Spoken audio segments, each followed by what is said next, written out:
Atenção, estudantes do oitavo ano, vamos para mais uma aula, a aula de número 41, a primeira do terceiro bimestre, com o tema A Constituição de 1824. Então, conteúdo, o processo constituinte e os principais pontos da Constituição de 1824, principais agentes políticos do início do primeiro reinado e suas estratégias. Objetivo, explorar o processo de elaboração da Constituição, analisar os principais pontos da Constituição de 24, como o sistema de governo e a divisão dos poderes, discutir não apenas as posições e estratégias adotadas por diferentes agentes políticos, mas também como as disputas e alianças influenciaram o equilíbrio de forças e os rumos do primeiro reinado. Já deixa gravado aí no cantinho da sua memória, primeira Constituição brasileira é a de 1824, certo? Então vamos lá alguns trechos da Constituição. Constituição Política do Império do Brasil, elaborada por um Conselho de Estado e outorgada pelo imperador Dom Pedro I em 25 de março de 1824. Artigo 10º.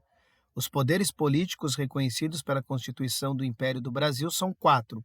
O poder legislativo, o poder moderador, o poder executivo e o poder judicial.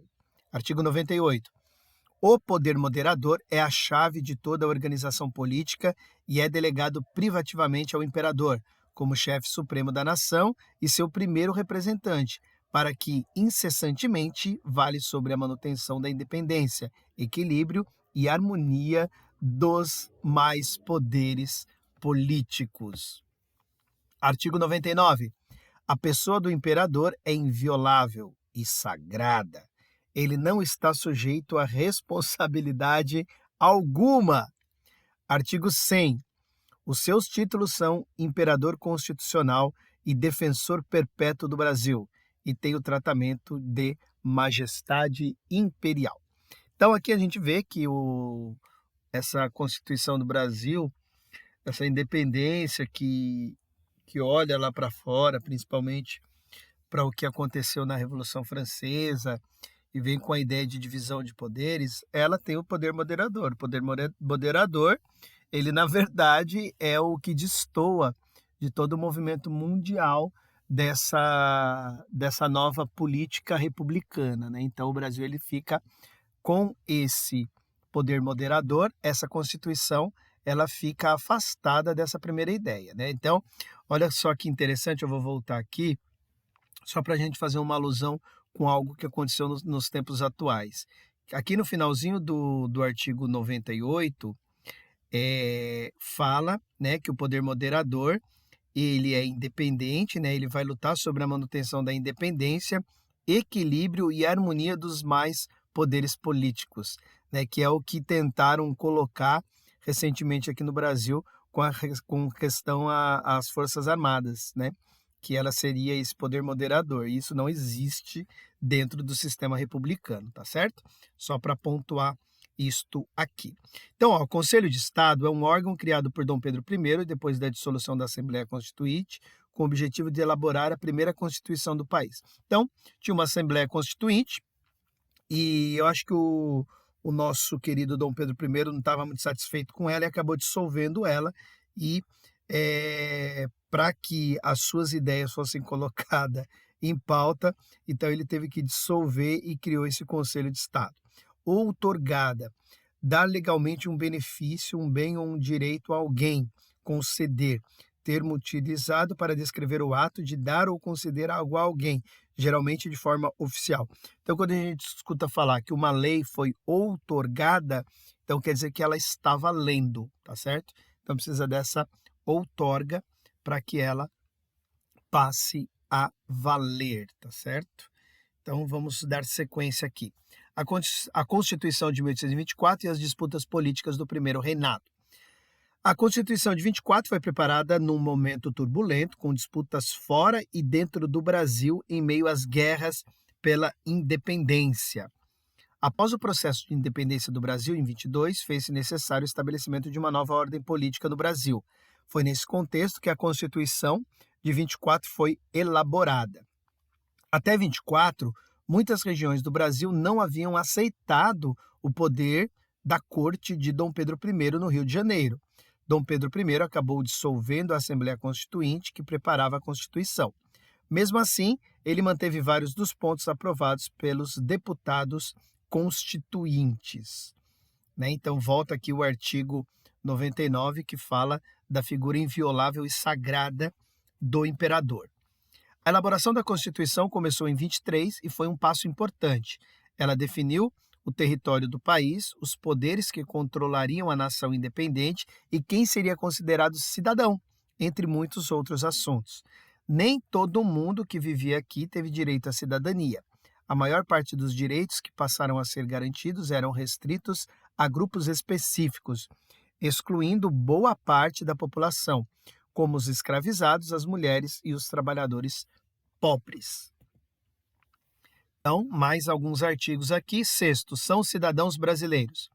Os que no Brasil tiverem nascido, que sejam ingênuos ou libertos, ainda que o pai seja estrangeiro, uma vez que este não resida por serviço de sua nação.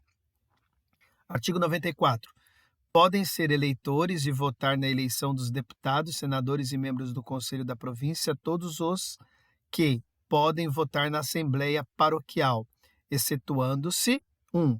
Os que não tiverem de renda líquida anual R$ 200.000 por bens de raiz, indústria, comércio ou emprego. 2. Os libertos. 3. Os criminosos pronunciados em querela ou devassa.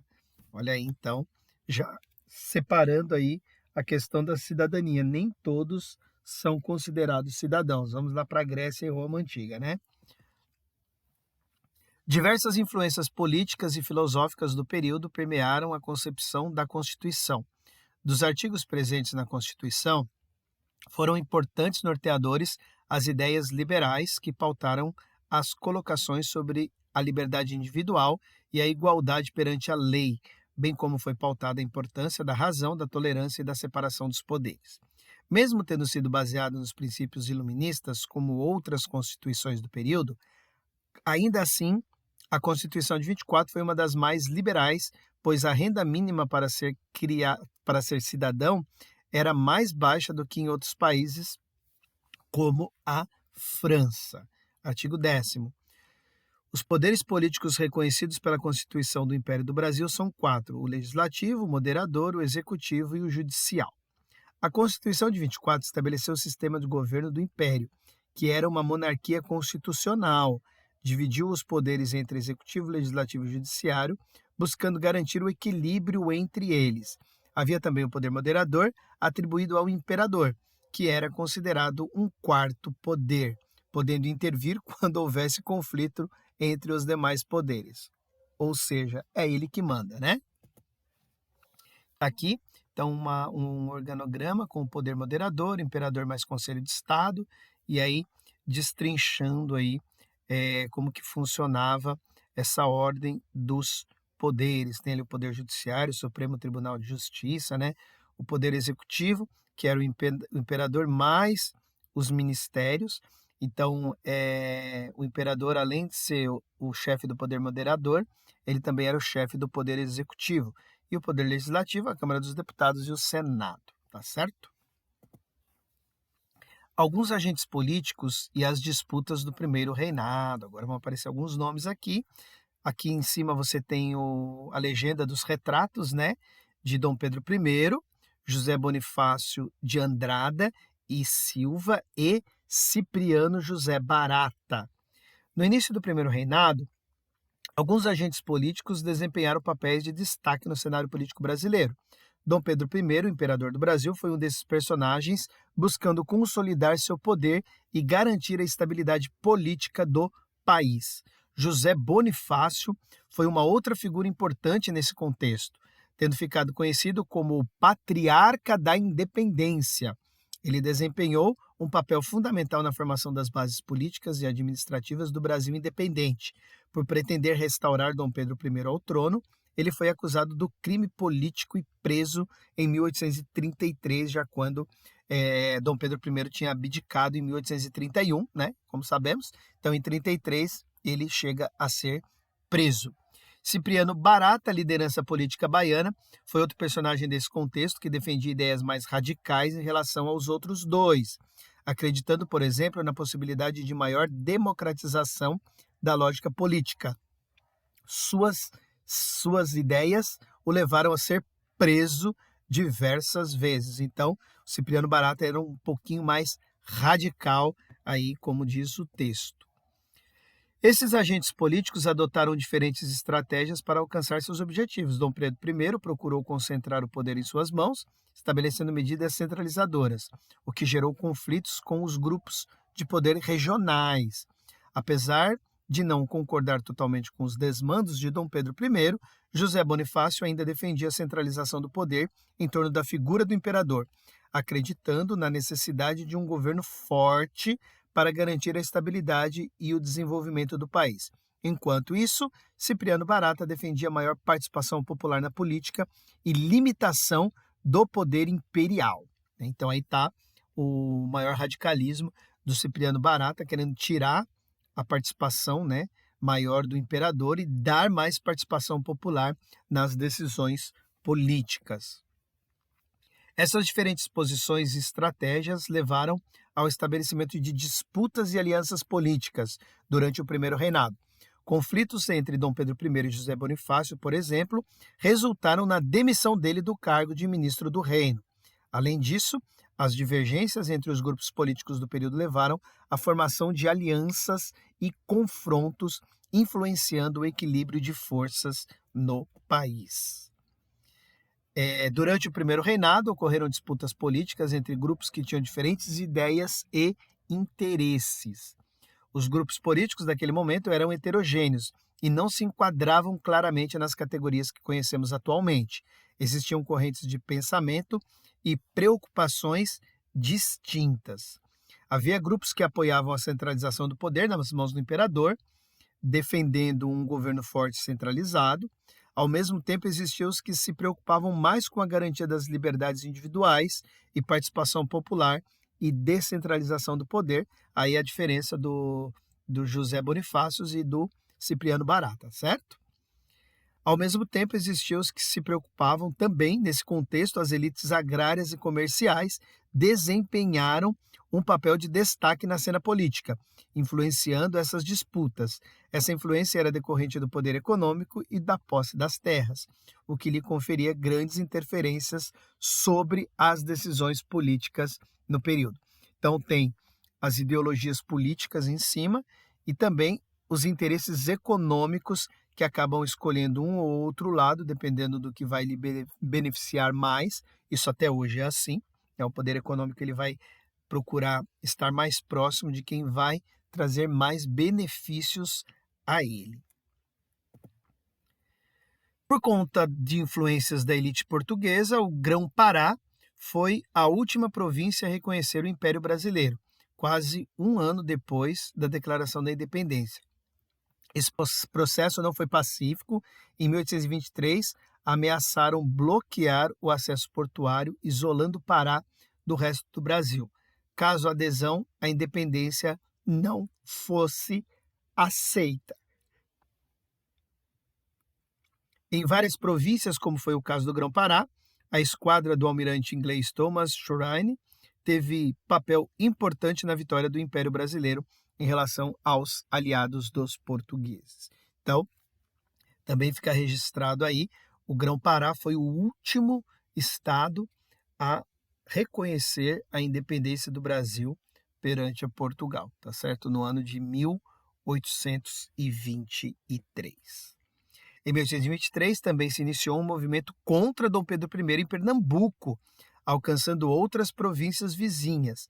Nesse mesmo ano, Dom Pedro I fechou a Assembleia Constituinte, tendo outorgado no ano seguinte uma Constituição que lhe assegurou poderes absolutistas. A Confederação do Equador era contra o governo centralizador de Dom Pedro I e pretendia implantar um regime republicano. As tropas imperiais conseguiram desestabilizar o movimento e matar seus líderes. Então sempre vai aparecer Pernambuco nessas questões aqui, presta muita atenção, tá? Momentos muito importantes. Pernambuco ele vai estar se relacionando ali com decisões políticas, tá? Então, olho em Pernambuco sempre principalmente ali quando a gente entrar no segundo reinado, ok? As disputas e alianças entre os diferentes grupos políticos pautaram uma lógica de equilíbrio de forças que gerou desdobramentos do primeiro reinado. Esses conflitos levaram a mudanças na composição dos ministérios, até mesmo influenciando a abdicação de Dom Pedro I. Identificar e analisar as disputas políticas e o equilíbrio de forças desse período permitem-nos entender melhor como determinados grupos e interesses influenciaram nossa história. Os interesses de grupos políticos sempre influenciando a nossa história. Marcante, né? Então, o que aprendemos hoje? Aprendemos sobre a Constituição de 24 e suas características, como a divisão dos poderes e o papel do poder moderador. Poder moderador, Constituição de 1824. Guarda isso no teu coração, tá? É isso que vai diferenciar do que nós temos hoje na divisão dos poderes. Conhecemos alguns agentes políticos do primeiro reinado, como Dom Pedro I, José Bonifácio e Cipriano Barata, e as estratégias e disputas políticas envolvendo esses agentes. Então, guarda aí no seu coração também. Dom Pedro I, imperador. José Bonifácio, mais próximo de Dom Pedro I, ele tinha como ideia que o imperador devia ter um poder forte mesmo e que a centralização do poder era positiva para que as coisas acontecessem. Já Cipriano Barata, não. Ele queria uma maior participação popular e um menor poder do imperador. Então, esses três nomes são fundamentais para entendermos esse período e esse momento da Constituição. E, por último, exploramos como determinadas disputas políticas influenciaram o equilíbrio de forças e os rumos do período. Tá certo? Então, Constituição de 1824, aula de número 41 aqui de História. Então, primeira aula do terceiro bimestre. Vamos aí para mais aulas, terceiro bimestre bombando. Então, um forte abraço a todos, fiquem com Deus, tchau, tchau.